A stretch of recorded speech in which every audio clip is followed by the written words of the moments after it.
It's such a pleasure to have you here, Grace Wadford. I'm Liz Hager, and I am the president of the board of the Anna Maria Island Historical Society. So I get to come to this museum a lot. But you're coming to this museum today to talk to me in a very special birthday month. So we have a cake for you. Well, thank you. So people can see on their screen, we hope, that it says 101, and Yes. You've been having a wonderful birthday party. Yes, we did. We had a celebration day before yesterday. Oh, great. Well, I'm so glad in your busy week that you could come here. You started here because your wonderful husband loved Anna Maria. He first came here when he was how old? 4 years old. And then how many times did he keep coming? Oh, well, his family lived in Largo, so they were not very far from here. Of course, it took them a long time to get here way back then. I don't think cars went much over 35 miles an hour at that time. And but they used to vacation down here, and he had quite a large family in Largo. He had 23 first cousins, and they used to all come down here and party as a big family. And they lived right on Pine Avenue? Well, my mother-in-law lived right down in a little house right beside a Roser church, yes. Now, is that the one, do you think that's the one they called Sears Cottage, or was that? No, it was not. But it was one of those little old cottages that they used to build on Anna Maria. I think there is one further down the street, one left on the street. I hope people want to come by and see it. Yes. And then when did you first come here? In 1949. He couldn't wait to get me down to Anna Maria. You were from Maryland. Maryland, right. And you and Bubba married, and then he brought you right here. Yes, exactly, yeah. And we vacationed here. We both had jobs up in Washington, and our vacation, we always came down here twice a year. Yeah, that was our vacation. With your daughter?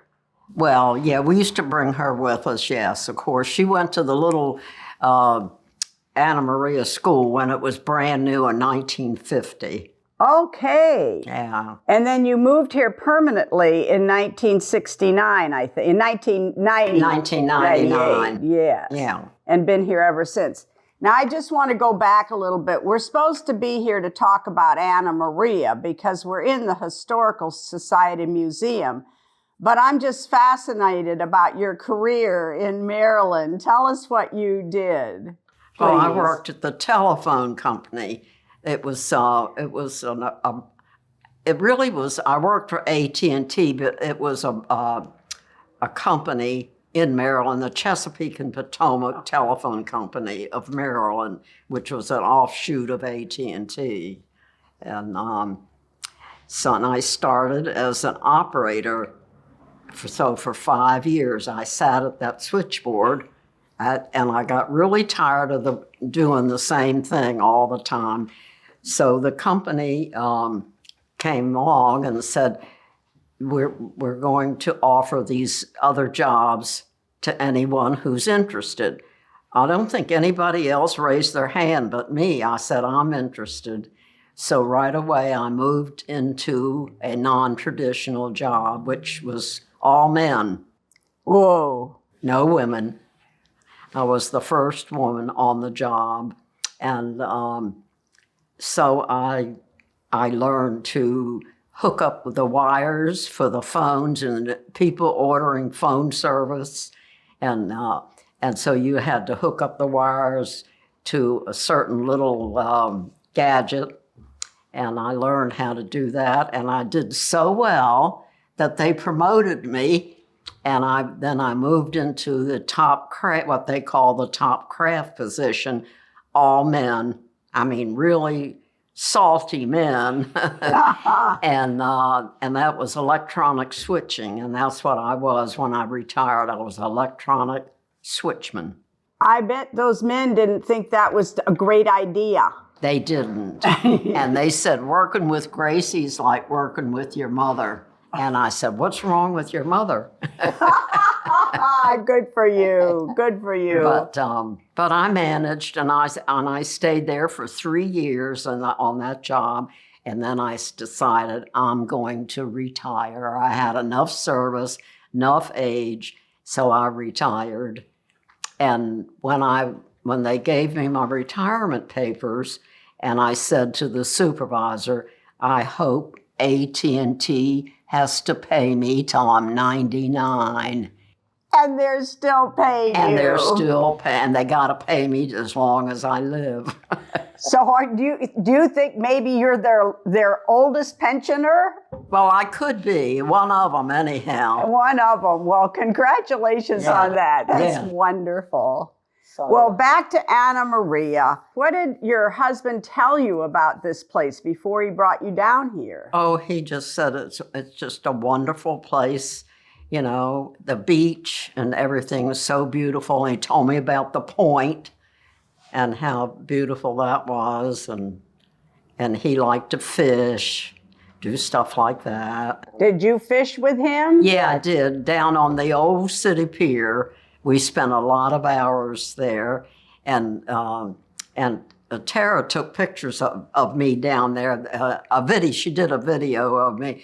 And so I said, oh, many a day or night we were walking down this pier arm in arm.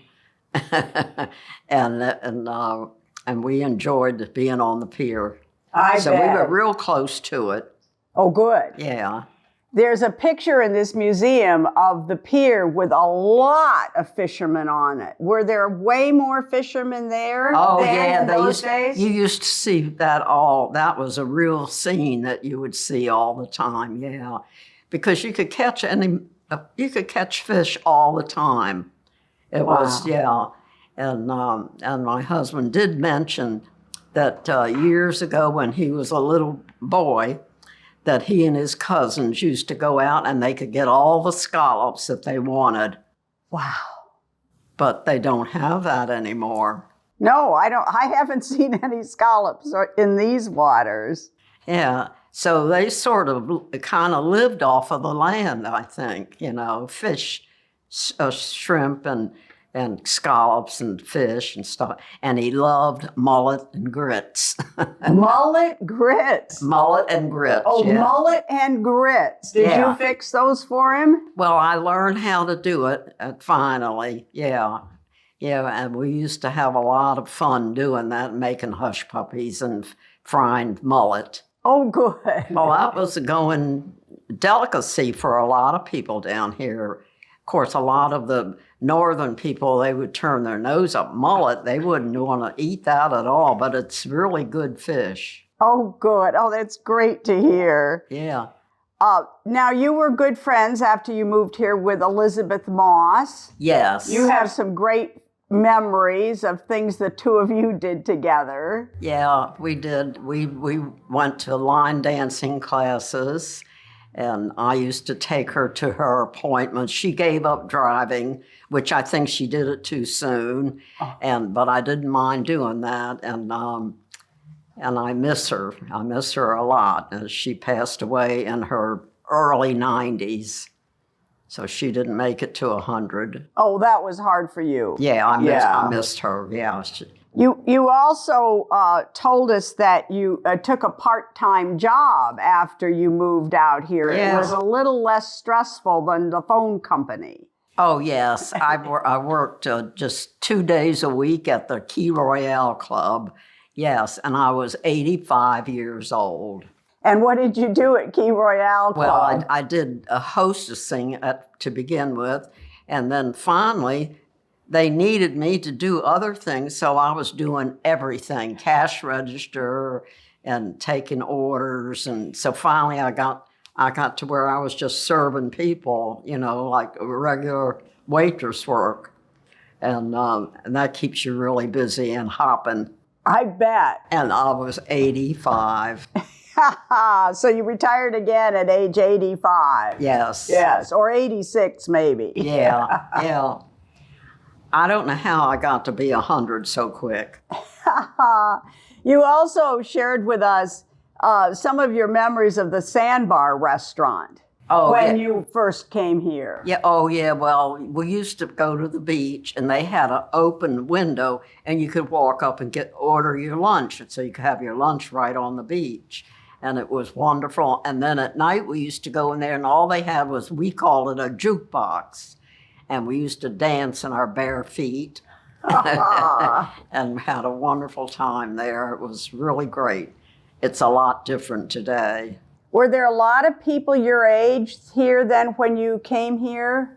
Yeah, there were a few people my age. Yeah, we did. Dot Brownell. I think she's pretty well known by the older people, and her husband and her little girl, and who else did we know? Oh, we knew the Blassingames, Wyatt and Gertrude. Yeah, and she was in real estate. And speaking of little girls, your daughter went to the Anna Maria Elementary School when the current one was just opened. Yeah, it was brand new, 1950 it opened, yes. And what are some of your memories of that? Did you get involved at all down there? No, I didn't. I was mostly doing stuff at home. I was a homemaker, yeah. I bet. But your daughter liked that being in that new elementary school? Oh, yeah, she did like it, yeah. She has a lot of good memories from going there, yeah. Oh, good. And then, of course, we moved back because you couldn't get any jobs down here. So that was when I went back and I got the telephone company job. And my husband worked for the state of Maryland. He was a committing magistrate. And so he got a decent job and I got a decent job so we could live, but you couldn't get those jobs down here. For one thing, it was hard to get on and off the island. Pardon? It was hard to get on and off the island. Oh, yes, yes. There was only one way, and that was across the old wooden bridge in Cortez. And that's what, when we first came down, we came across that bridge, clunk, clunk, clunk, going across there. Yeah, and I thought, oh, what have I got myself into? I bet. Yeah. Now, were you down here at times when they would tell you that a hurricane was coming? Oh, yes, there was a hurricane going on when I first got here. Whoa. And my husband got out of the car at the end of the Cortez Bridge and walked across, and water was all the way across the street, but he wanted to see how deep it was and if it was safe to go on, you know. And he did. He said, it's okay, we can go to, so we made our right-hand turn and came down here to Pine Avenue. You were on Pine then? Yeah, well, that was where my mother-in-law lived. And do you have memories of what it was like then? Were people still coming in by steamer and walking down Pine Ave? Yes, yeah. Until then, I guess they built the bridge. The Manatee Bridge, that's what couldn't think of. Yeah, Manatee Bridge. And I remember when that was a toll bridge. You had to pay to get across it. It was for a while. Yeah, it was. Yeah, and we knew the lady that was she was the toll taker on the bridge. She collected the money. Lorraine Chambers was her name, and What, she hold out a basket, or did they have a thing to throw your money in? Or they had a thing to throw your money in. Yeah, they did have that. Yeah, but she'd supervise it. Yeah. We also have this great picture of your husband on Pine Avenue when he was a little boy. Oh, and yeah. you were telling me what he did with that cart. Oh, well, they used to take that little wagon down and meet the people that were getting off of the boats down on the City Pier. And that was the only way they could get here, other than the Cortez Bridge. And people would put their suitcases and luggage and stuff on this, and they would pull the wagon down to Pine Avenue so they could get situated. And on the beach. On the beach, yeah. I wonder how much money they made doing that. Oh, I don't know. They would get tips and stuff, Right. you know, I think. But I don't think they charged anything. Oh, for it. really? I don't think they did, no.